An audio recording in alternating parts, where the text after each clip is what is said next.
Okay.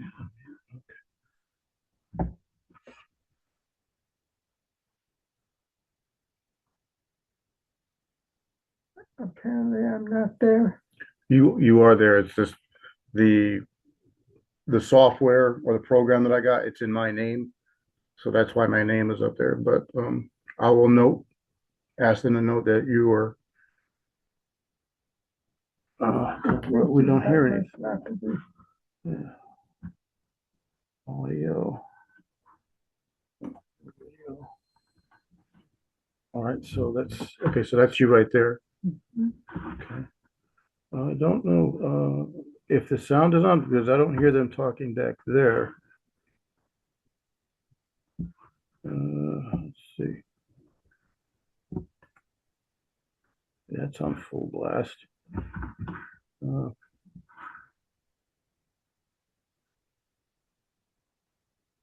right, let's see if I can show captions. They're talking.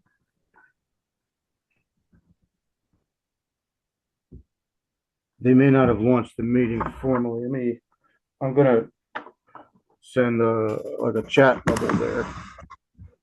I don't know if they can hear us or not. Okay, so that's us right there talking. So we have to be careful what we say here because it's all going to go out there.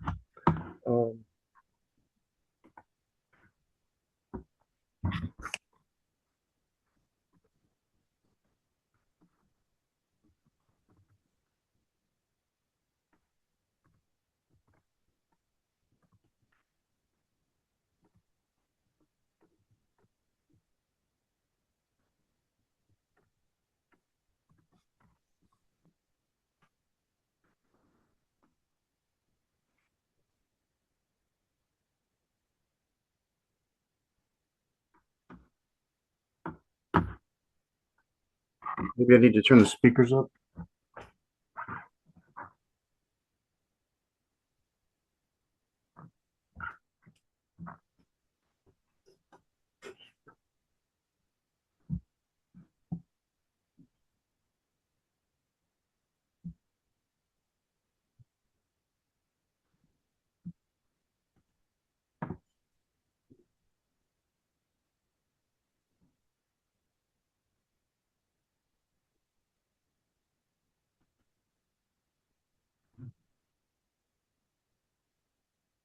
Those are all on.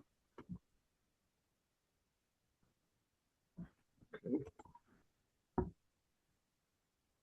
Well, for whatever reason, they may not have. Do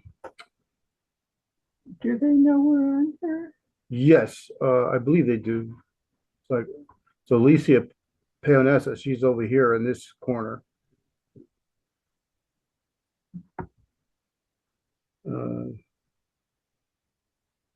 Those are the captions. So we should be able to hear. Right now, we're just hearing ourselves, or that's what's being printed up there on the captions. Let's see what more says.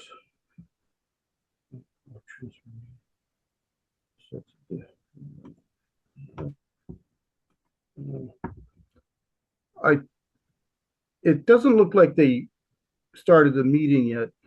Oh, Leon. Okay, so Licia said, I'm not sure. All right. We can't hear anything from the meeting room. Okay. My guess is they didn't turn the audio on. Patrick, just so you know, I can hear you. This is Chuck. I can hear you now, sir.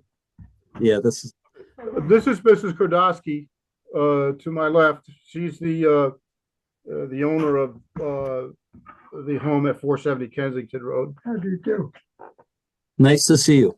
Thank you. I'm actually presenting on another project. So I understand there's you have about 3 or 4 items ahead of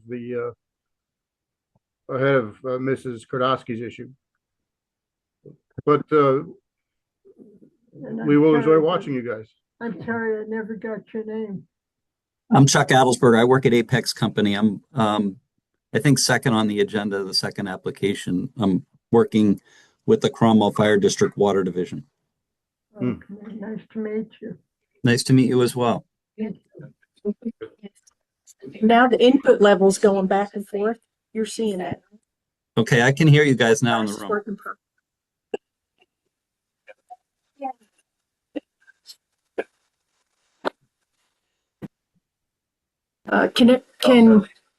Not really.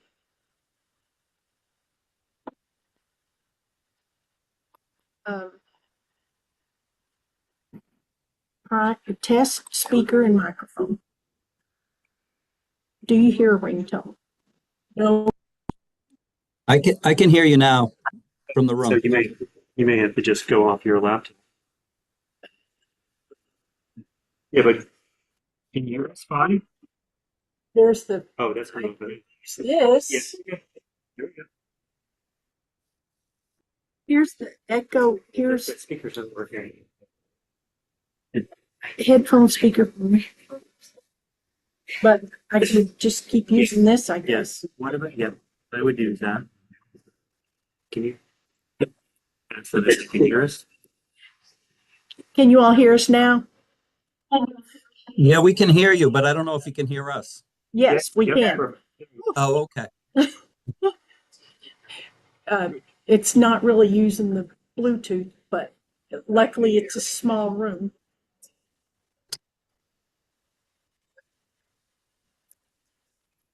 Welcome to the Tuesday, December 2nd, 2025 Inland Wetlands and Watercourse Commission. Call to order. Look next. We have minutes from September 2nd. Is there any questions, issues necessary involved in motion? 7 minutes. Second. All in favor?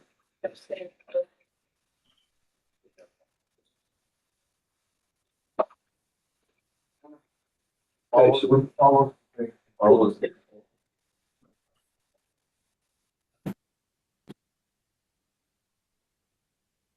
Okay, so now we're moving on to application 25-07, Doug's proposal by the Gardens of Cheshire LLC, constructing agricultural greenhouses and associated improvements within the upland area on lot 44A, block 74, 2015, Tamworth Heights. Name is? Yes, good evening. For the record, I'm Tom Daly. I'm with SLR Consulting. I'm a professional engineer. Chris, are you able to pull up, share screen and present? I'm too chicken.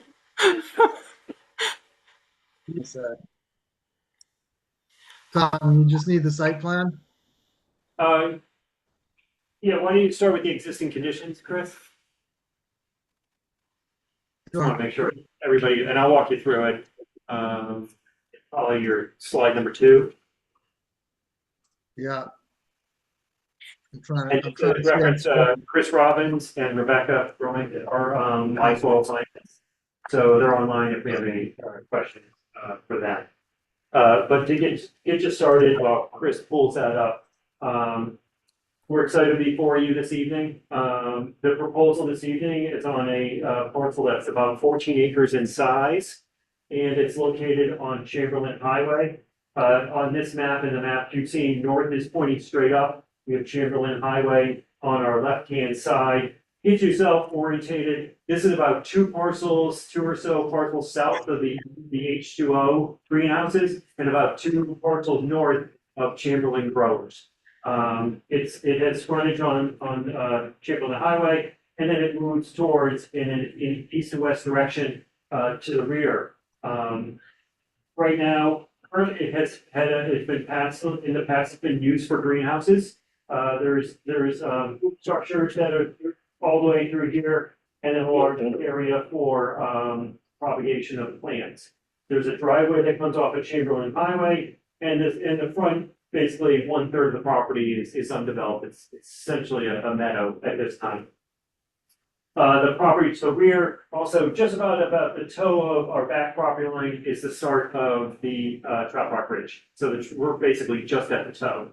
Also, the city of Marion owns a property here. I think historically there's been some water supply well there, but it's not currently being used. Our soil scientists went out there and flagged the wetlands on the site. Luckily, we had copies of some past mapping provided both by the town and in part of our due diligence review, so we were already familiar with what was on site. But our soil scientists went out in the field and verified, in fact, and there's no surprises, we found same conditions. And what we found out there is there is essentially a drainage ditch that runs along the southern property, turns about a 45 degree angle, heads north, and then turns again directly left, going towards Chamberlain Highway, and then there's a pipe underneath Chamberlain Highway. We have a 24-inch pipe underneath our driveway, and then there's a small farm crossing here, and actually this is a trail connection spot, which I'll talk about in a minute. There's also a pipe under there. So essentially, it's this drainage trough that comes through here. It is essentially there's a brush perimeter along there, throughout there. And I would say it varies anywhere from 2 to 3 feet deep, but it's really a drainage conveyance. There is a small little wetland pocket at the toe of the Trap Rock Ridge, but that's pretty far off the site. And like I said, so essentially you come in, you have undeveloped well, this is sloped down and towards the drainage ditch. And then in the back area here, it's basically dead flat for all intents and purposes. One thing I will show you in a second is currently on the property is an easement in favor of the town of Berlin, which is essentially a 18-car gravel parking lot and a trail connection. Essentially, there's a trail connection that gets you up to the Metacommon. So essentially, I think this was all one big property, and previous property owners, they granted the town an easement, and it's not really a formal parking lot. It is a hard true to park back there and everything. And then there's this trail connection, which then goes on to the adjacent property, which essentially was all part of one property before. The proposal that's before you this evening is to construct a new greenhouse at the location of the old greenhouses. This is a greenhouse that's essentially used for storage of plants for the winter. So the applicant has a business where they take in plants, they winter them over thing, and as the weather gets better, they send them back out. So they just got through their really busy period. It's essentially more like warehousing of plants that are not tolerated to the winter. So what we want to do is we're not no modifications whatsoever to the existing driveway. That's going to remain as is. As you can see, there's 2 existing roof structures that are actually still in decent condition. We'd like to reuse those. There's an existing well that we want to reuse. There's an existing storage building out there. And essentially, we're just a little over 40,000 square foot warehouse or greenhouses. And that's in this area here. The greenhouse itself is not within your upland review area. It's slightly outside that. But in terms of your activities, the activities that are in your upland review area are the following. We struggle a little bit to understand, really, we think there's a better way to have the public come all the way through the property into a property to park for a trail. You think about Chamberlain Highway, you have great trailheads located throughout there. They have good line of sight, the public knows where to park, police can police it over time. And also there's an existing gate right there, which frankly I think is closed most of the time, so public actually doesn't get to use that parking. But we also, as the applicant, we prefer that the public is not getting into the property where, things can happen. So what we're proposing is essentially matching similar to what is going in other trailheads, is bring the parking lot to the front. Public can come right in. There'll be a gravel parking right here. As you can see, this black line is your upland review area. So we have this gravel parking lot. We have slightly a small portion, which would be in the upland review. And then ultimately that allows the applicant to close the gate at night and provide security. So it's a really good balance between the two. And then we want to do is we want to build a trail, and essentially this green area would be the trail system. And we're hugging basically the brush line of the wetland so people would know where that is. It essentially gets into a wooded area and then links up to the trail right here, and they can head off and do their other trail connection. We did go to the Conservation Commission because this is somewhat under their peer review. We're not sure what this is under their peer review. I would like to say that it was well received. Essentially, they said it actually is more in the spirit of what they're doing on other properties. And they put together a motion to endorse its alternate, location. And that being said, this is just, we went to them first, we're here with you, we have to go to planning and zoning. Once we work through those hurdles, there'll be some process, we have to work with the towns to release this easement and replace it with this easement. And, they were supportive of it, subject to, they do want to walk the route and see if it makes a lot of sense. But we just think it makes a really important distinction because it really doesn't bring people deep into the property. And I think it's safer. It's safer for the public to use this. And the weekends, when we close the gate, they'll still have full access to parking. So 18, the easement was for 18 parking spaces. We'll build 18 parking spaces. This trail system is not going to be paved or anything. It's just a natural trail system that will get you through. It's actually a nice little walk. You come across here and you get into a nice wooded section here. And then you pop out and connect it here. You can see actually the trail connection here that gets you. You can't physically get from here to Metacom. It's just, it's the talus slope and steep. As I said, the greenhouse itself is located outside your office review, but we are doing some minor grading. We're raising this elevation up, the finished floor up here a little bit, because we didn't want to dig down all the time. So what we can do is we raise it up a little bit, so any of the spoils that we have from the footings, we just lose around the building. We don't have to truck anything off site, and don't have to do a lot of excavation. We will have a small bathroom for the employees. Essentially, it's probably smaller than a 2-bedroom house septic system. We did do soil testing with the health district, and that worked out fine. But once again, the septic and the reserve are outside your upland review area. And essentially, we were looking to keep, once again, this is kind of gravel. There'll be employee parking here, maybe parking that's required by the code.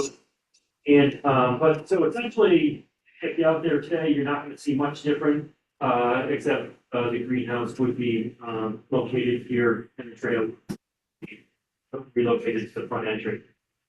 With that, I'd be more than happy to answer any questions you all have. And as I said, Chris Robbins and Rebecca are online if you have any questions.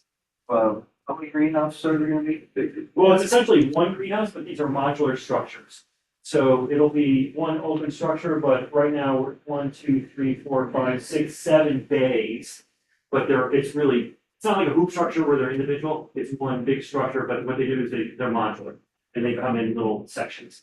So we work with the greenhouse supplier, this north-south orientation and the superior for this type of use. How long are they?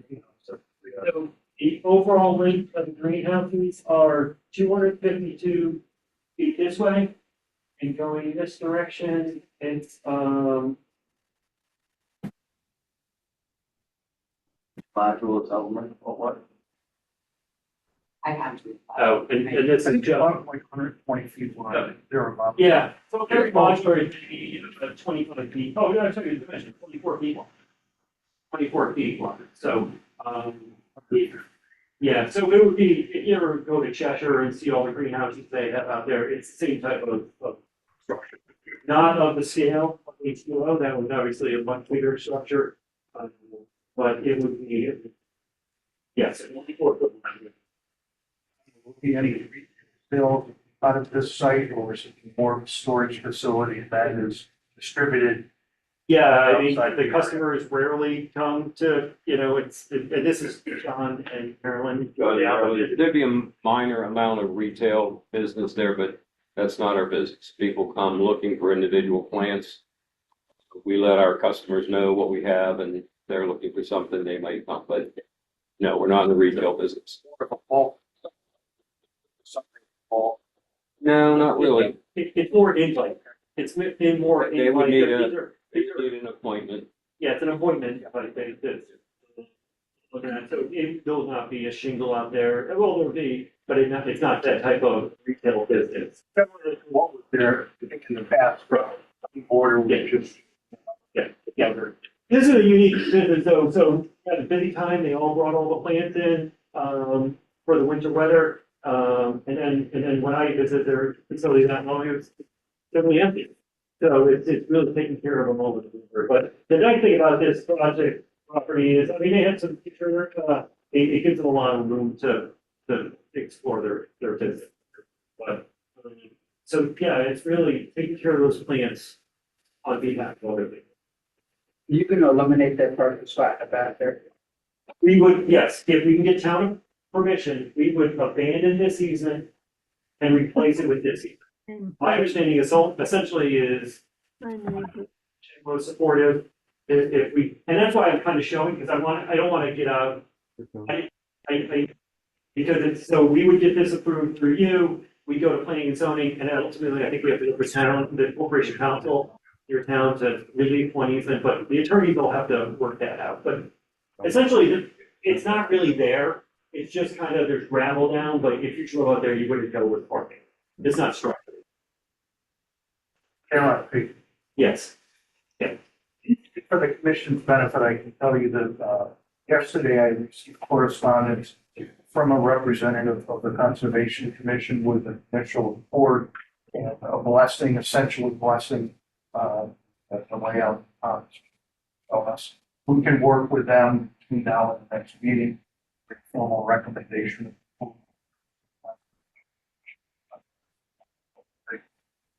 And we'll probably work with them and get some signage out here so the public knows how to get from there. They could be small little placards.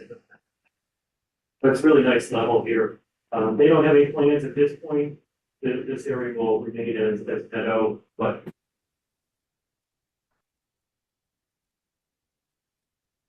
Done research and seasonal water flows and that sort of thing. yeah, and that's one of the reasons we're kind of popping this up a little bit. Right now, You can actually elevate those. only by like a foot. So only a foot. We talked to the previous owner, there's some indication that maybe some water overflowed the channel, maybe under some extreme. So we're just popping that up a little bit, but also allows us not to export any material as we build this location. But if you probably, it's so flat out there, you probably wouldn't even be able to see that it's elevated. But it's not a big watershed that comes through here. I think it just comes off the back of the mountain. You know, during the time we're out there, it's been pretty dry and everything, so it's probably more of a flashy type operation. It's a flashy type flow. And then, because it's only a 24-inch pipe here, and it goes underneath Chamberlain Highway, and it goes to it goes off to the west there.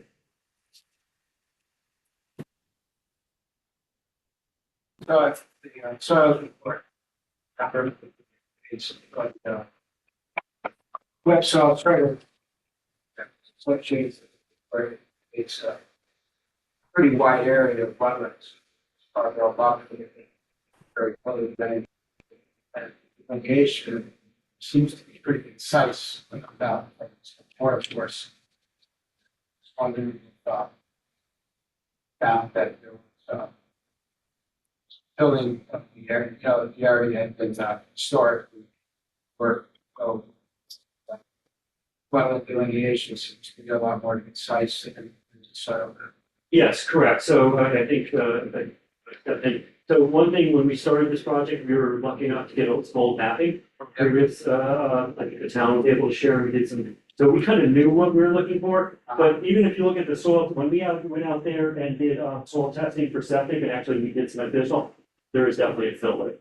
So it was about 30 inches. And I think what they did was when they got approval for the greenhouses, this was where they were doing all propagation. You see irrigation out there. There's actually like a gravel surface because I think everything must have been potted plants, right? So you set the plants in there. So yes, look at the test bits. You'll see that essentially it was a consistent layer of, I would say anywhere from 18 to 30 inches of fill. Below that was the nice sandy gravel.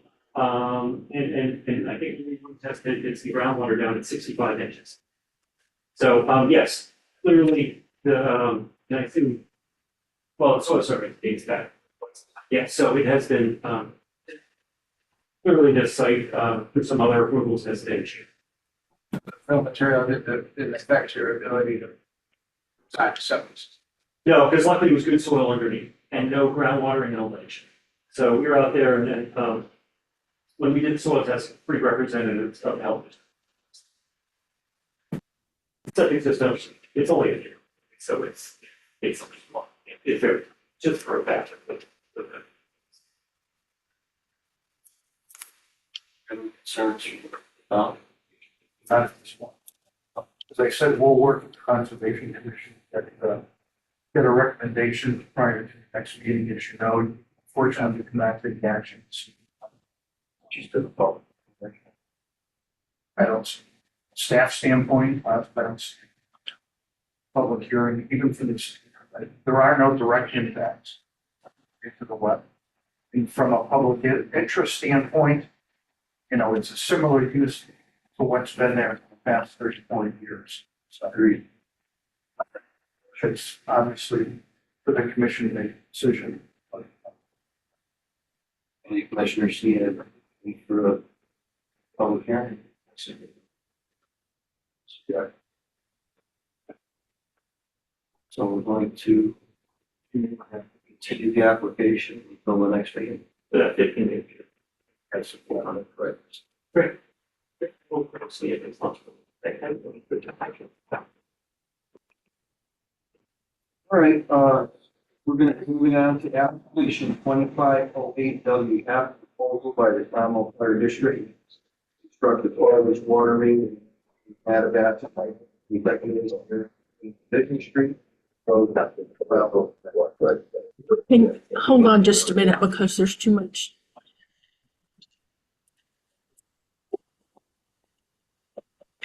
Does anyone know Joan? Do you think it's Joan Veely or? Joe Palmieri? No, there's an attendee named Joan, and we think it could be Joan Veely. Just ask if she wants to be a panelist. She'll be rejoining as a panelist, but she's not on for a little bit. Okay. Floor is yours, Chuck. Okay, thanks so much, folks. We appreciate you taking the time to listen to our presentation. I'm hoping that I'll be able to share so I can share the agenda that I put together, but I'll give that a go. Can you see that now? No. We're not seeing anything yet. Okay.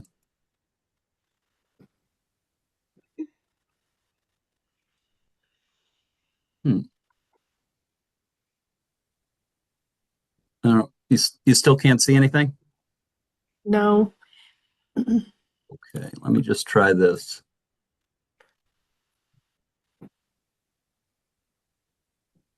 How about now? Nope. No, sir. Okay, hold on a minute, please. I apologize. I'm used to Teams. Oh, I have to I hit the do. share. How's that? It's There. coming. I had faith in you, Chuck. There you go. I know, but I think I'm sharing the wrong screen here. We have it now. The agenda. So you see the agenda? Yes. Okay, I apologize for that. We printed Um, that off. It's in the box up there. What's that? I printed the agenda off for all of them, but I forgot it's in the file box there, and they could have all that in front of them. Okay, can you see it now though? Yes. Yes. Yeah, no, I apologize for the technical difficulties there, but just to introduce myself, my name's Chuck Adelsberger. I'm with Apex Companies LLC, and I've been working with the Cromwell Fire District Water Division for just about my whole career, both at Apex and at a previous employer. And I want to introduce Joe Palmieri. He's the water system manager in Cromwell, and he's joined the call as well.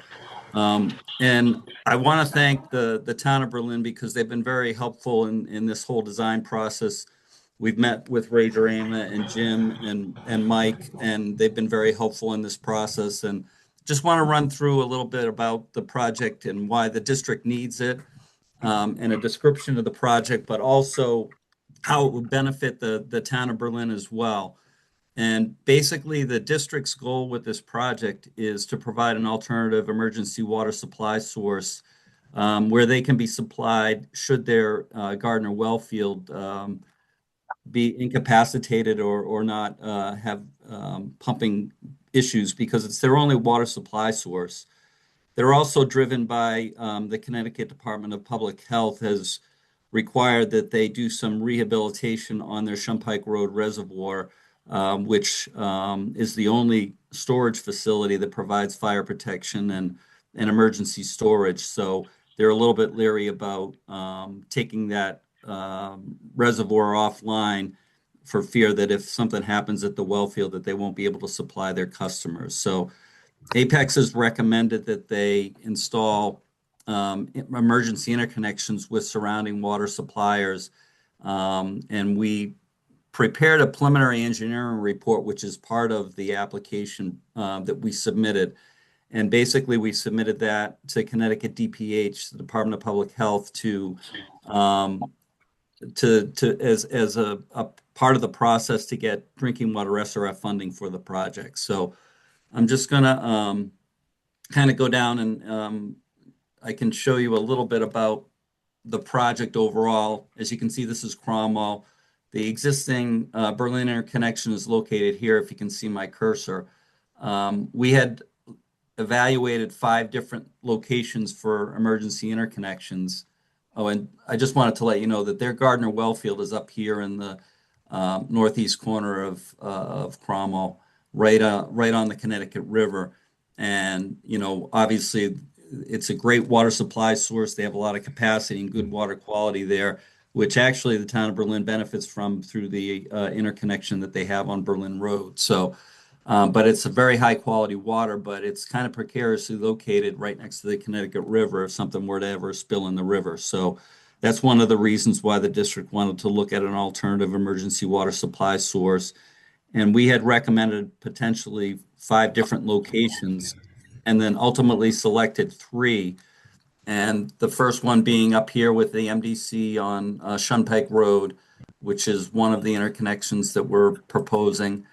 And then the next one is the one that we're talking about at the Kirby Road and Division Street interconnection right here, which will actually connect both the Berlin Water Control in Middletown.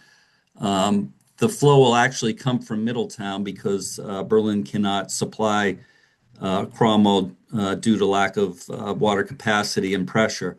But Middletown can supply Cromwell in an emergency potentially about 1 million gallons a day through that interconnection. And that's why we'd like to propose this one and why we're here tonight. The third one that was selected is the Coles Road down here, which it's on Route 217, which is East Street in Middletown. And that is going to be a bridge crossing. The district's going to hang up 12-inch pipe off the bridge and be supplied at 2 locations by Middletown. So ultimately what they're trying to do is get their maximum day water supply volume 1.5 from MDC and 2 1 million gallon interconnections with Middletown. And that's basically a description of the project right there. As you can see on this figure right here, this is Berlin Road right here and Kirby Street in Cromwell. And what we're doing is we're going to have a directional drill operation where in the upland areas we'll have, which I'll show in a subsequent figure, we're going to have a drilling and a receiving pit where they'll actually won't even disturb the wetlands. They're going to do a directional drill operation and drill underneath the Mattabesset River and underneath the wetland resource areas to make a connection over here at Middle and Main Street and Division right here. And the interconnection station will be at that intersection right there. And you can see right here in this figure, here's the interconnection station. This is Division Street. And we'll have a jacking or a receiving pit here where we'll do the directional drill. And then, the contractor will select which way they want to do it. But both of these pits are in upland areas. And the pipe in between these 2 pits will be drilled underneath the river and won't disturb any of the resource areas or the river as that process goes on. And all the activity by the contractor above grade will be happening at these 2 pit locations.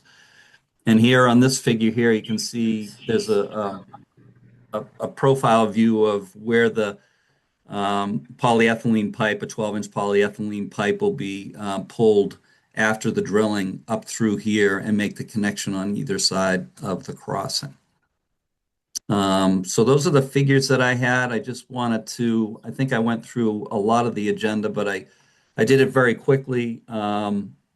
So I'd be happy to answer any questions that you might have.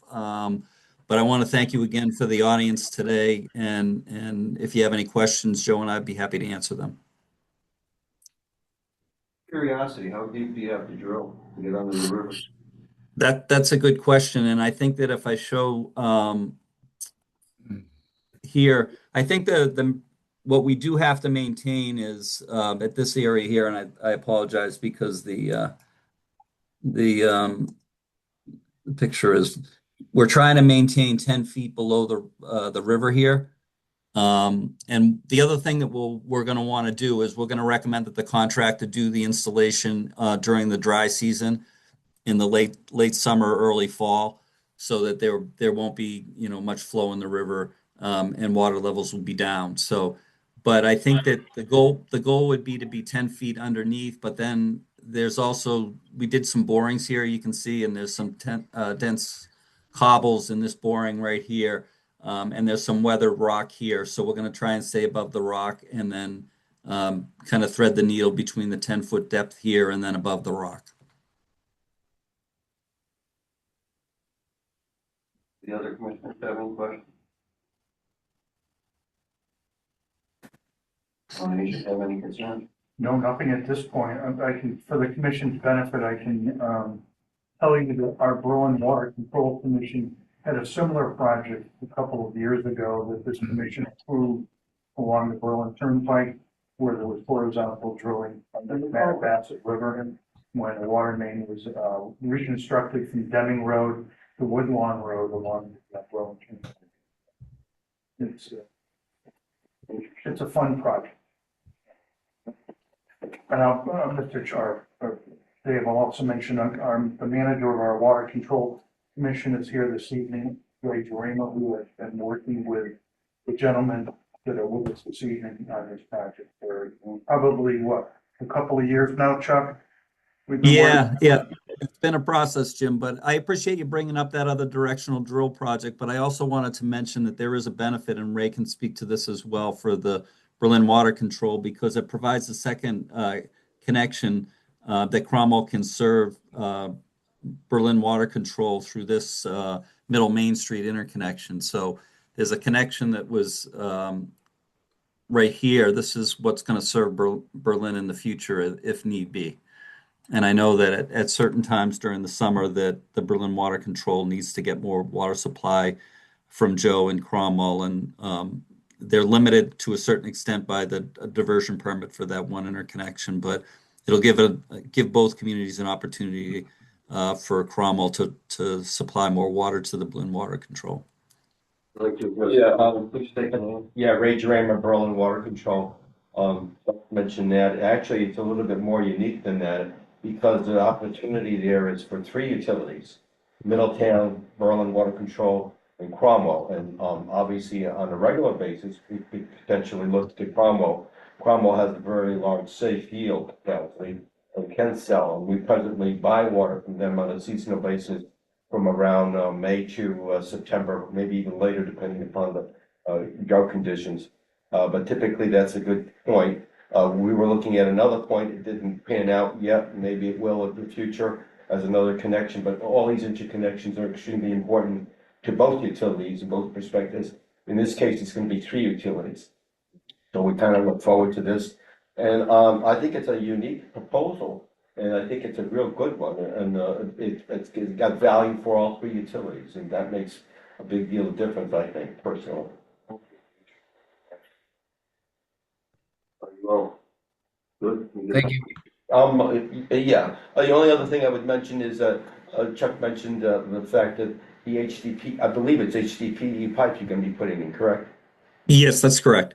Yeah. We've had a couple of drillings, and Jim's mentioned this too, and the accuracy of this is unbelievable. I've seen it for myself when they went under the Bassett on the Berlin Turnpike. They put marker, and they popped up right about where the marker was. That's amazing. And it was like about 1,000 feet away, and it went underneath the river. And we have pictures of the old way they did it when they impounded the actual, probably in today's world, it wouldn't be allowed. But this is one way that we got away with it. We went underneath the river and there's no disruption at all. Fascinating. Yeah, I've been in the business long enough that I know what Ray's talking about. You had to cofferdam and actually open cut underneath the river stream that you're going through. So the technology now, the technology is so much better nowadays.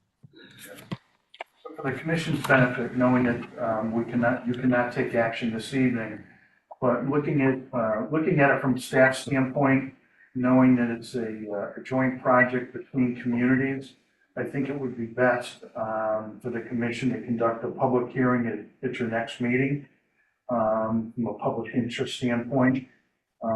Obviously, the applicant will not lose any time in the approval process as a part of that, but this way we cover all the bases, knowing that we're working together side by side. So we can take a motion on having a public hearing at this point. Correct.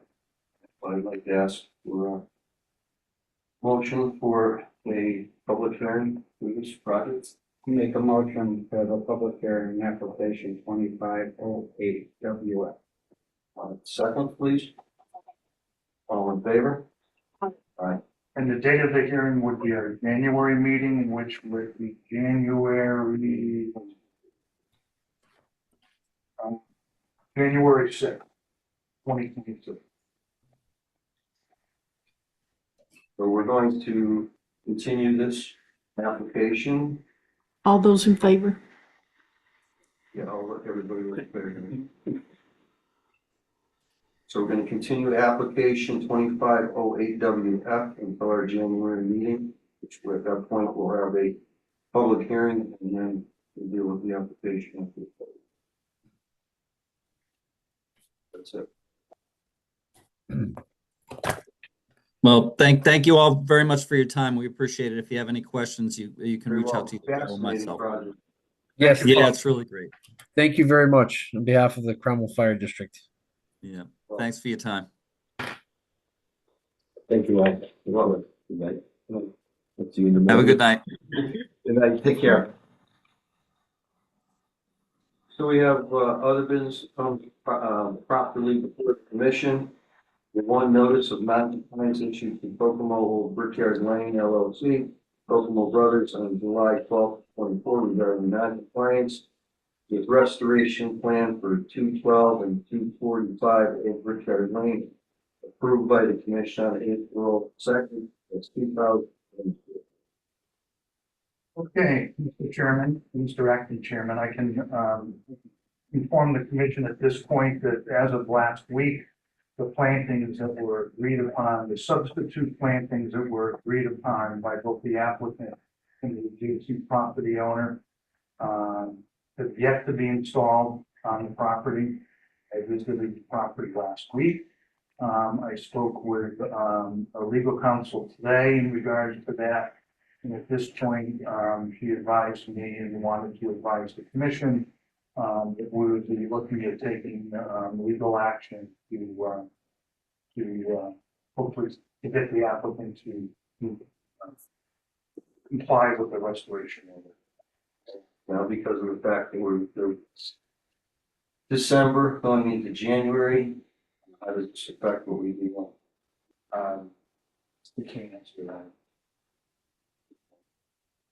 So we need to take an action. I would make a motion to recommend that the non-compliance order be turned over to legal counsel for directing. So removed. I need the first and the second on that. I'll make a motion. Second. I'll second it. All in favor? Aye.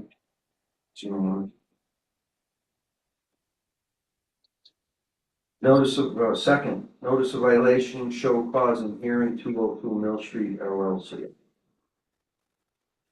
Yes, Mr. Acting Chairman, and I think within your package, you'll see there were two pieces of correspondence regarding cease and desist that were sent out, both for item number 2 and item number 3, which are adjacent properties essentially owned by the same LLC, where, if you're familiar with the former Sharon Elizabeth's floral shop on Mill Street, the original building is, I'll say, because they moved into another plaza briefly after they sold this property.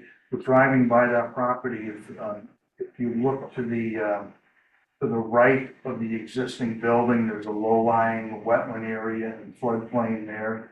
And the entire wetland area was recently clear cut. And that's the reason for the notice. The notice that was in your package for both of these items directed the applicant to appear before the commission this evening to explain their actions. Nobody's here. No one's here. I did receive correspondence and email yesterday from the property owner questioning the potential to modify an existing approval that was granted for an expansion on that property to Sharon Elizabeth several years ago. If you recall, they came before us to construct, I want to say it was about a 4,000 square foot footprint additional building just to the right of the entrance in a non-wetland area as you drove into Sharon Elizabeth's parking lot. Property was sold and was never put on. The property owner was talking about modifications, and with the information that he submitted, I'll be honest, I couldn't understand where the modifications were that he was proposing. He did nothing more than send in the previously approved site plan for those changes to the property. So, knowing that, we haven't heard anything from him this evening on both of these items, both item number 2 and number 3, I will so advise legal counsel of his failure to respond to those notices and look for future direction from her at this point. So we'll be making motions to advise legal counsel. Yeah. Your first and second. I'll make the motion for. First? Yeah. And second? Second.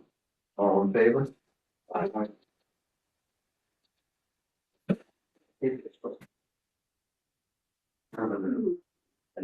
The gentleman. Oh, yeah. Yeah, and that proposal essentially maximized the potential for development on that piece of property. Actually, both of properties. Coverages for, green space, parking area, building coverage, really small.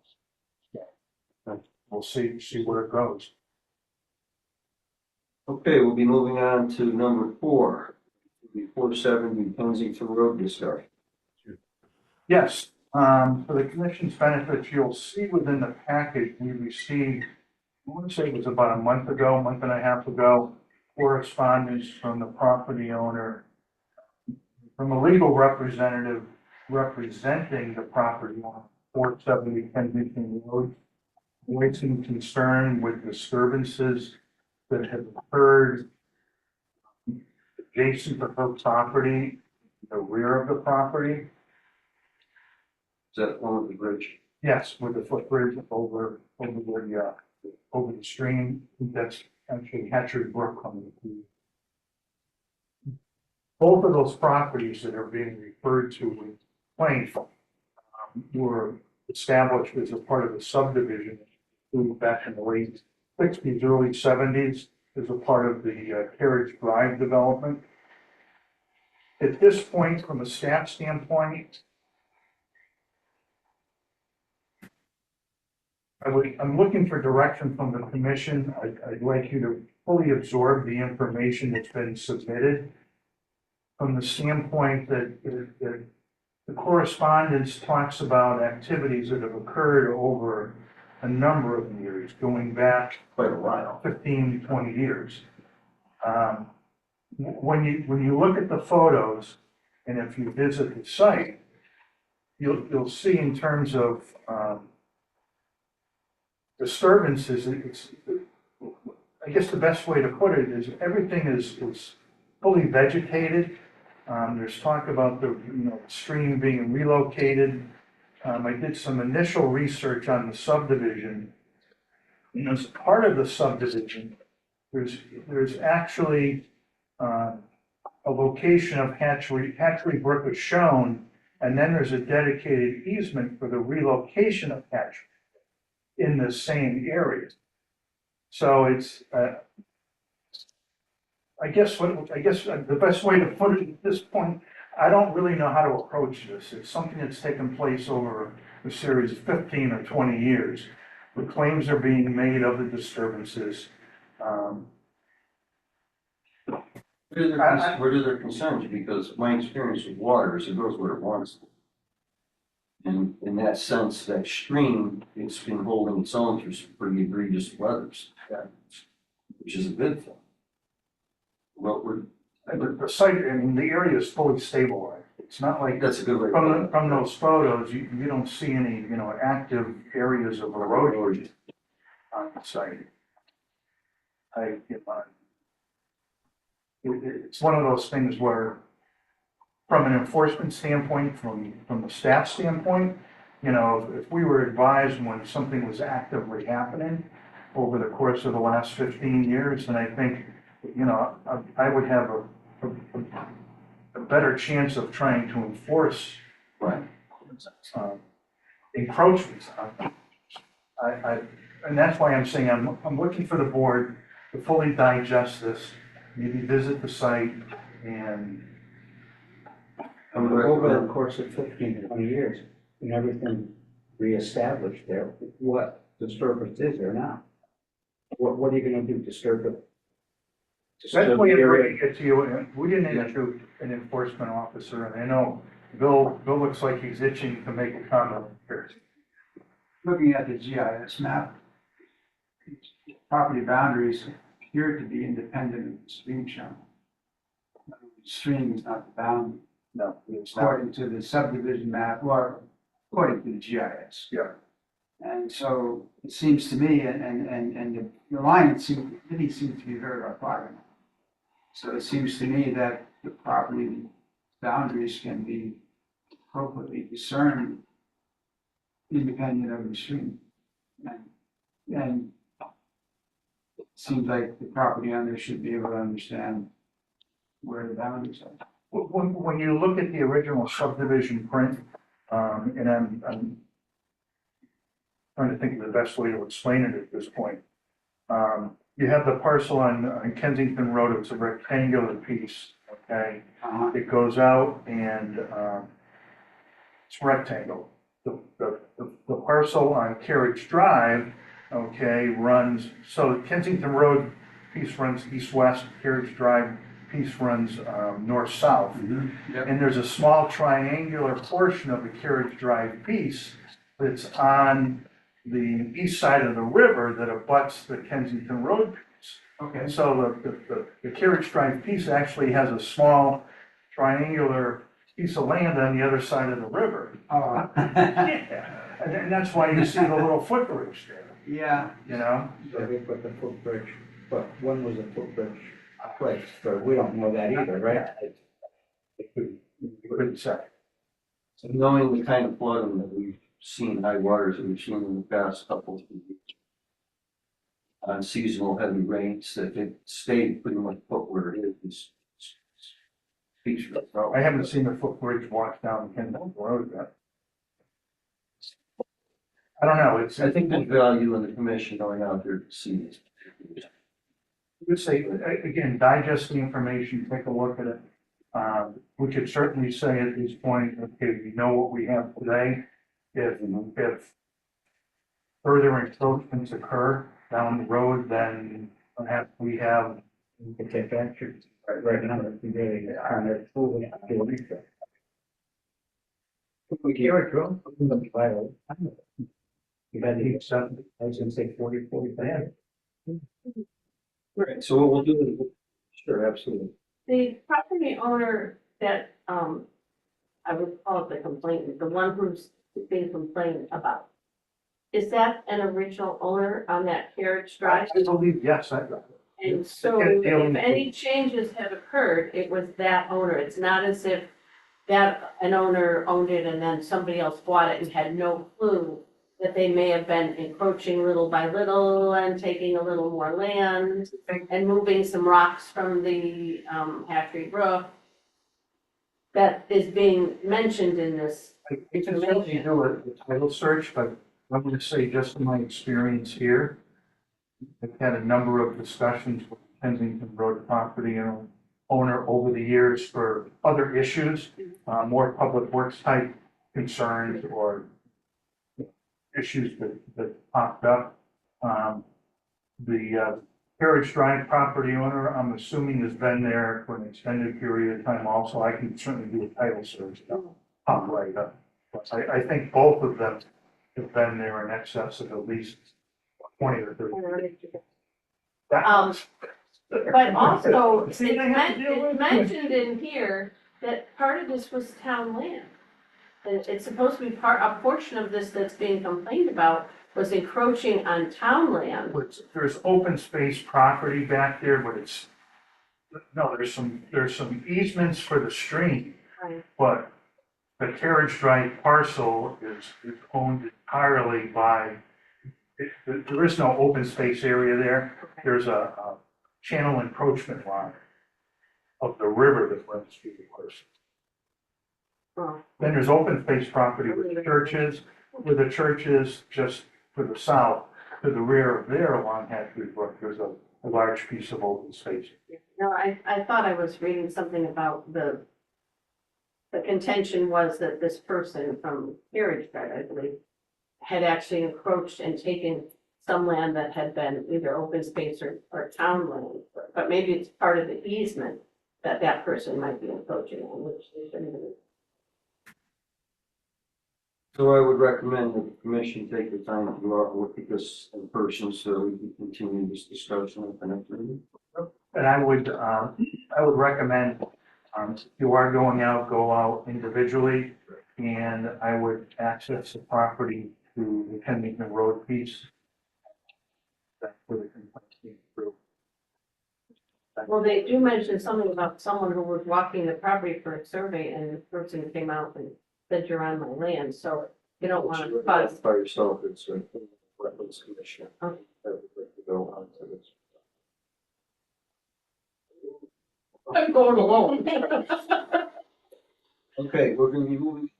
We have a, number 5 is apparently there's no plan area discussion. Yes, I've received, and had discussions with several, local residents in regards to, the commission in suggesting that the commission perhaps, look into, the potential of expanding the upland review areas, that are currently within your existing regulations. I thought that we would put that before the commission this evening for an initial preliminary discussion. I know it's been some time since our wetlands regulations have been revised. I think it goes back to perhaps 2008, 2009. There have been changes in the statutes. And knowing there's changes in the statutes, even though it's not within our written regulation that the town adopted, we're still obligated to follow above and beyond whatever is required through the statutes. But I think it would be a good idea to look at a number of items within our regulations that where it may be warranted to make some changes. You can certainly, look at the upland review area. Perhaps over the next couple of months, I could work with Jennifer Popola to look at just where we stand in applying, with current statutes. And, the several members of the commission, we can put a committee together to sit down and review if we feel it's appropriate to make additional changes, we can certainly do that. I just wanted to start the conversation this evening regarding that. So in other words, put together a bullet list of some of the issues that we need to address in the future. Bill, had a comment? Yeah, I attended the Connecticut Association of Conservation and Inland Wetlands Commission's meeting past November. And that was the agenda. Janet Brooks, the attorney, was there and talking about town regulations, talking about the models, the statutes support a model regulation that is, I understand, is revised through time. And so that was a big part of the agenda, towns going back and reviewing their regulations. That is appropriate. They have to stay within certain guidelines of the state's recommendation. Oh, yeah, there's the statute, yeah, yeah, right. It's a minimum, yes. So, yeah, the statute gives the authority and regulations for statute. Again, so Bill, did they discuss it all? Was there a conversation in terms of other communities and what they have on the books for upland review areas? Yes, there was. On an There was actually a statistical analysis. Who's got 150, who's got 100, who's got 50, yeah. And the bell curve is pointing to 100, in the towns. And see, I have a lot of town regulation. I end up in a lot of towns. I end up looking at a lot of regulations. And yeah, we are definitely due for upgrade. Sure. very good. Can I say one more thing? Absolutely. The other thing that came out of that meeting was my understanding is that the legislature has approved a measure to require commissioners to receive the DEP training and to update that in 2 years. That was a verbal, so I don't have that in writing, but my understanding is that there is going to be this assumption that commissioners are up on training. Thank you for that information, Mr. Jackson. And there is an online, commission members can just go online and go through the training class. Yeah, it's not online. And we can get you the links if you want to switch to. Sounds like absolutely Very interesting and helpful. So we recommend the commission look into this website that we can all get the appropriate EDP training necessary to get another job description. Over the next couple of months, as I say, as I said, staff will work with Jennifer Coppola to go through and try to tweak some of, the ins and outs of the regs, Right, so some upgrade. for the critique it. Yes. So much, very much. Okay, we have our approval of our 2026 meeting. Has everybody seen that? If it's acceptable? And keep in mind with the meeting schedule, we can always change. We're required putting the annual schedule together to file with the town clerk. One thing I will say for everyone that's here this evening, there's a portion of the town hall down towards the rotunda, one of the offices, the former the V&A office has been renovated, and there's a new meeting room there. I think it's much more comfortable and better setting for smaller meetings. And Lisa and I have taken upon ourselves to schedule our meetings next year. We have them booked for the room down the hall. So next time you come in, look to the rotunda and you'll see much more. I think it's a quieter room where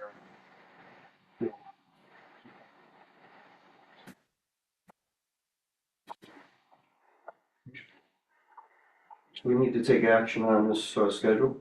Yeah. yes. Okay, so I'll need from the commissioners, I'll need a motion, a first and a second on accepting the schedule for 2026 meeting dates. Make a motion to approve the 2026 schedule. Second. All in favor? Aye. Okay, the only correspondence that I had was the correspondence from Kensington Road, so other than that, there's nothing else. Building some adjournment, which we need a motion for, any second? Make the motion, take the meeting. Jackson, all in favor? Aye. 8:06.